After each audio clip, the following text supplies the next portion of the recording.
How to make Shopify Store live. You can have flawless product pages, optimized checkout gates, and crisp brand styling, but if you don't break through Shopify's default development wall, your customers will only see a generic opening soon password screen. Many new merchants assume that pointing a domain to their store automatically makes it live. Today, we are opening your master preferences matrix to officially choose a billing tier, disable the store password, and push your e-commerce storefronts live to the global web. Okay, and the first step is confirming the account infrastructure plan. So before the database architecture lets you invite public traffic, you must unlock full checkout capabilities. So just log in to your primary Shopify administrative dashboard panel, which this is where I am now. Look at the warning banner sitting at the absolute base of your display window. You can just click the action button labeled pick a plan. So it can either be here or it's probably going to be right here. So just click on here. And now, as you can see, it offers you to commit for this kind of plan. So €1 a month for 3 months. Or you can just see plans first. Okay, and you can also go into your settings if you want. Close that. And this, go to your settings.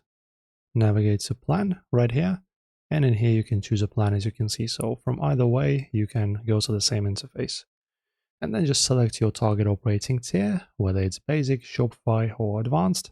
As you can see, we have the grow and pluses as well. Rest assured, if you are still within your initial trial window, Shopify will validate your billing profile but won't bill your payment card until your remaining trial days conclude cleanly. Okay, and next is vaporizing the storefront password wall. So with the account plan authorized, the system restrictions dissolve, allowing us to drop a password gate. So just go to your online store from the interface, and then go to Preferences, third tab.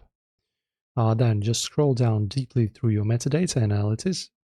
Then just scroll down deeply through your metadata and analytics cards until you locate the module called Restrict Store Access.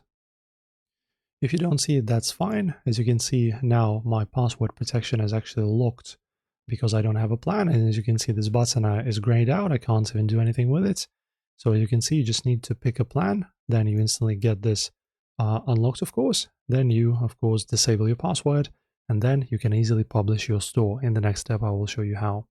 So just locate the checkbox labeled Limit Access to Visitors with a Password, and just uncheck that box immediately. Alright guys, and then once again go to Online Store, add a theme. You can just publish your theme right here, okay? When you're done making your changes, just publish it. And then the exact second you disable this button, your platform gate drops completely, and typing your custom domain will load your live operational store for global shoppers. That is it. Now your gates are open for success. If you like this video, guys, like and subscribe, and I'll see you in the next one.